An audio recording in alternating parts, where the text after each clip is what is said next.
khududa, orang yang menampar-nampar pipinya di saat menerima musibah.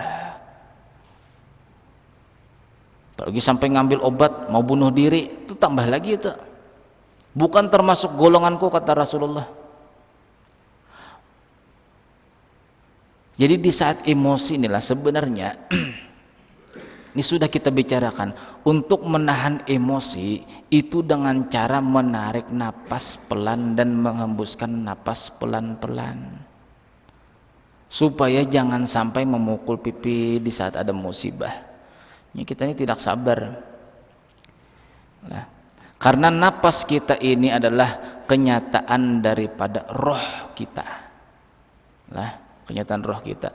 Makanya kalau orang emosi atau tidak sabar itu pasti napasnya tidak stabil. Tidak stabil. Makanya kata orang dulu kalau seseorang tuh marah, tahan dulu. Ambil napas pelan-pelan ya. Nah, itu pasti perkataan orang dahulu. Kalau seseorang tuh emosi, bukan disuruhnya bersabar, tidak. Tahan apa? Ambil napas pelan ya, pelan-pelan. Kalau kita katakan sabar, dia akan sabar. Tapi kalau sudah orang tuh emosi, sabar. Aku ini sudah lebih daripada sabar loh, jar. Nah, itu masalahnya. Bila emosi itu dinasihati, pas semakin emosi. Coba suruh, yuk, kita tarik napas pelan, turun, sabar ya.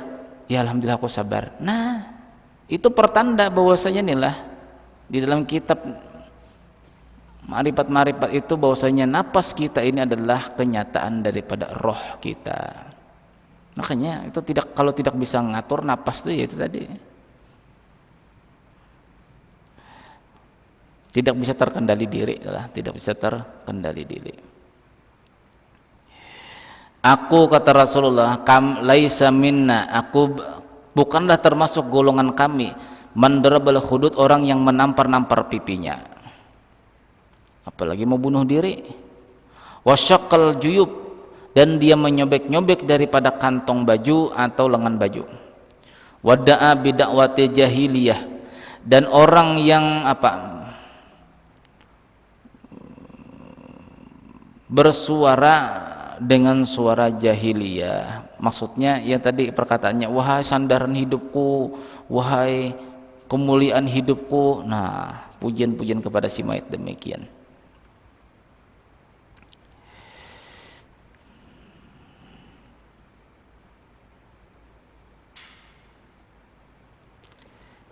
Nah, jadi Rasulullah SAW sendiri pun pernah menangislah. Yang penting menangis tadi lah, silahkan menangis. Yang pertama, jangan sampai menangis itu mengeluarkan suara nyaring. Satu. Yang kedua, jangan mengatakan sesuatu yang tidak bagus, yalah, biqaulin qabihin, dengan perkataan yang tidak bagus.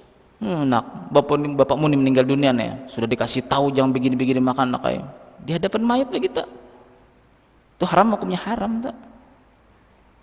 Yang ketiga apa tadi? Kita disuruhkan untuk membicarakan kebaikan si mayat, bukan membicarakan tabiat kebiasaan si mayat. Itu haram hukumnya, karena itu namanya bukti kita meratapi tidak ikhlas, tidak ridho dengan takdir Allah. Lalu semakin sedih kita. Jadi yang diingat itu tabiat atau kelakuan sehari-hari si mayat, itu yang diingat, besok ingat lagi begitu. Aku aja kalau melihat kursi itu biasanya almarhum di situ duduk ya. Ya Allah ya Rabbi, untuk apa dibicarakan lagi? Kalau misalnya telah kita bicarakan begitu, datang emas misalnya, nah ayo silakan. Ada manfaatnya juga. Makanya min husni islamil mar'i tarakuhu ma la ya'ni. Di antara tanda bagusnya Islam seseorang itu, kata Rasulullah, meninggalkan sesuatu yang tidak bermanfaat. Jadi semakin kita meninggalkan sesuatu yang tidak bermanfaat, bagaimana kita bisa mengetahui sesuatu yang tidak bermanfaat? Belajar ilmu agama. Apa gunanya belajar ilmu agama? Supaya kita tahu ini manfaat apa tidak. Bila sudah kita tahu ini bermanfaat, ini tidak, lalu kita tinggalkan yang tidak bermanfaat, itu namanya meninggikan derajat Islam kita. Itu secara tidak secara langsung lah, sebenarnya itu meninggikan derajat kita di surga. Jadi semakin orang tuh meninggalkan sesuatu yang tidak bermanfaat, itu semakin derajatnya di surga semakin tinggi. Cuma tidak sadar itulah. Kenapa tidak sadar? Dikarenakan tidak tahu ilmunya. Inya malas juga menuntut ilmu agama. Man sabara ala faraidillahi ta'ala falahu salasumi'ati darajatan. Barang siapa sabar terhadap kewajiban-kewajiban yang diberikan Allah kepadanya, maka Allah memberikan 300 derajat. Sabar, kita mata mengantuk inilah, apalagi subuh minggu tanah. Untung aja pengurus masjid berpikir panjang, ada kue inilah, ada teh panas inilah. Supaya jangan mengantuk nih pengajian, maka pengajiannya 50 menit, kadang 1 jam lebih. Tidak mengerti juga penceramahnya, rupanya itulah subuh minggu itu sampai 1 jam. Mengantuk kasihan. Coba sampai tahan menahani demikian penuntut ilmu agama itulah, duduk di majelis itulah. Berapa diberi Allah Ta'ala orang yang sabar itu, kata Rasul, terhadap keparduannya. Wajib lah ilmu agama, wajib. Lalu sabar sampai mengantuk ditahaninya inilah, maka kata Rasul, dia akan mendapatkan 300 derajat. 1 derajat itu di surga itu perjalanan 500 tahun. Jarak antara surga yang satu menuju surga yang kedua, jarak 1 derajat itu 500 tahun perjalanan. Coba kali 300, segitulah luas surga untuk kita sendiri. Wa man sabara ala maharimillahi falahu sitatu mi'atin darajatin. Barang siapa sabar terhadap sesuatu yang diharamkan Allah, tidak dikerjakannya, Allah akan memberikan 600 derajat. Dan barang siapa sabar terhadap musibah, maka bagi dia tis'atu mi'atin darajatan, maka dia akan menerima balasan 900 derajat. Ada meninggal dunia, kita cukup sekedar menangis saja, tidak sampai kita menyebut tabiat-tabiatnya, tidak menyaringkan suara, maka kita mendapatkan 900 derajat di surga. Luar biasa inilah.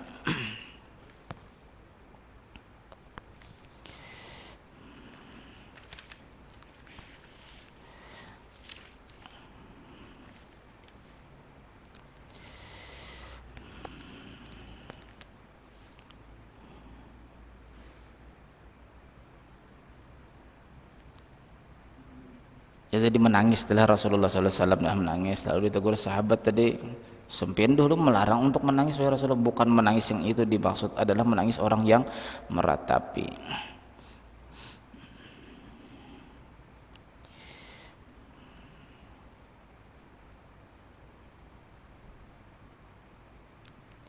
Jadi dahulu cerita lain lagi lah, masalah anak ya, karena kita ingat masalah anak.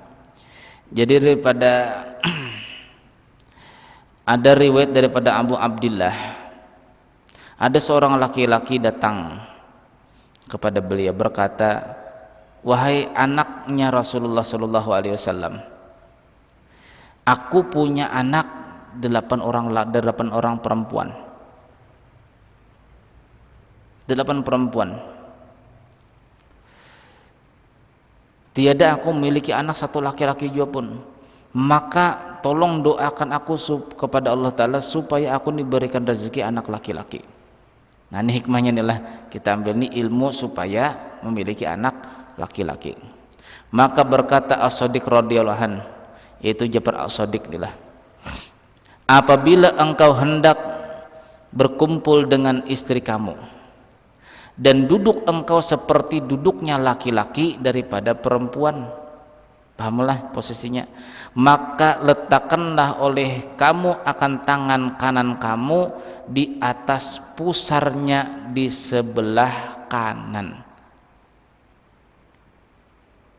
Tahu jadilah, jadi tangan kita ini letakkan di agak ke sebelah kanan daripada pusar istri kita. Insya Allah di saat nanti akan diciptakan Allah Ta'ala anak laki-laki. Kalau anak perempuan, tangan kiri kita ini letakkan agak ke kiri daripada pusar istri kita di saat hendak keluar. Nah, ilmunya daripada Ja'far As-Sadiq, cucunya daripada Rasulullah SAW. Ini zaman dahulu inilah.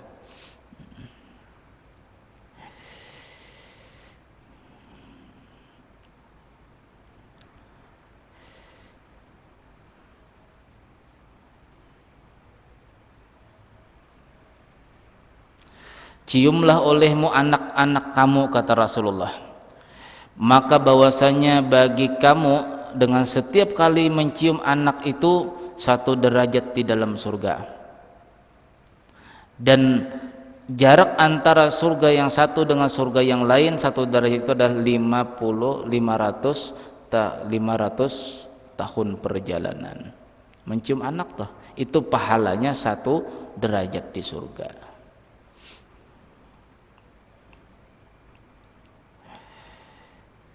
Nah, mudah-mudahan ada manfaatnya.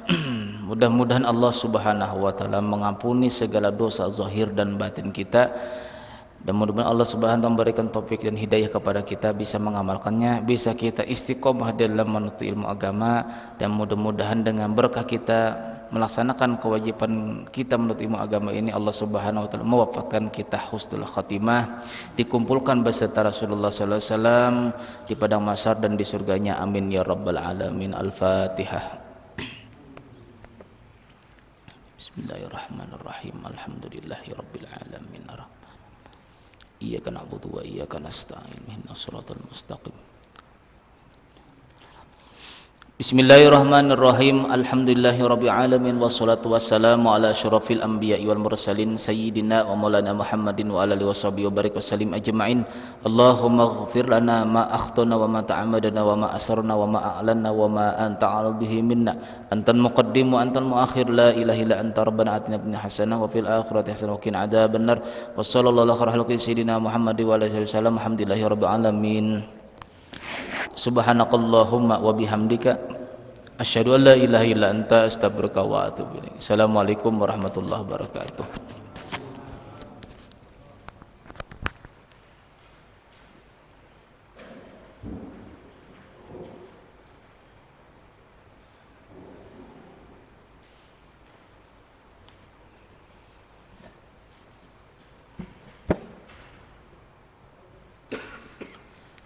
Allahu Akbar.